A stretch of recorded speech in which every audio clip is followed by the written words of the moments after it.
Now, here's what you would have to believe if you thought that this was all designed.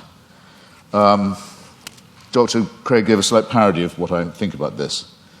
It could be true, but you'd have to imagine, let's say the human species has been, Homo sapiens has been with us. Some people say as long as 250,000 years. Some say 200, some say 100,000.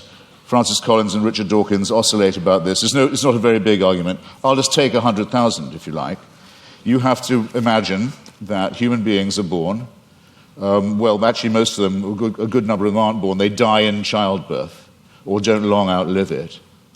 They're born into a terrifying world of the unknown. Everything is a mystery to them, everything from disease to volcanic eruptions.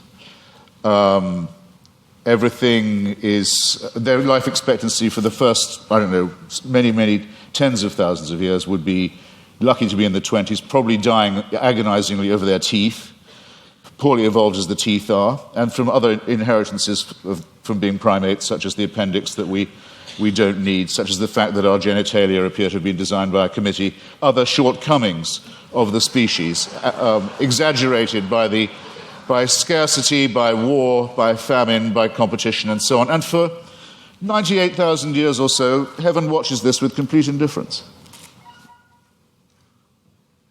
And we know where your children go to school, by the way. Heaven watches this with total indifference, and then, with 2,000 years to go on the clock, thinks, actually, it's time we intervened. We can't go on like this. Why don't we have someone tortured to death in Bronze Age Palestine? That should teach them. That should give them the chance of redemption. You're free to believe that, but I think the designer who thought of doing it that way was a very cruel, capricious, random, bungling, and incompetent one. The news of this, Dr. Craig talks as if, okay, but since then there have been more people born, so it might have been a good time in terms of population growth. Well, there are a huge number of people in the world who still haven't even heard of this idea. The news hasn't penetrated to them. Or where it has, it's been brought to them by people who Dr. Craig doesn't think of as Christians, such as Mormons, for example. And it's taught to them in many discrepant and competitive and indeed incompatible and violently irreconcilable ways.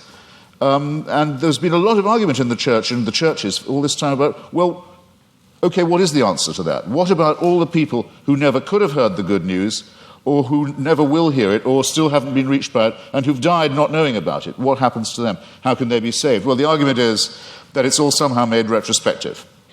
And with so many of these arguments, I just comment on these, well, how convenient. Because if you're willing to make assumptions of this kind, then really evidence is only ancillary to what you are advancing. Mr. Hitchens withholds belief in God, but he's unable to give us any argument to think that God does not exist, which is what is called positive atheism. Now, he does mention that the human species has been here for 100,000 years, but I've already responded to that. What's crucial there is not the number of years, it's the population. And only 2% of the population of the earth has existed before Christ.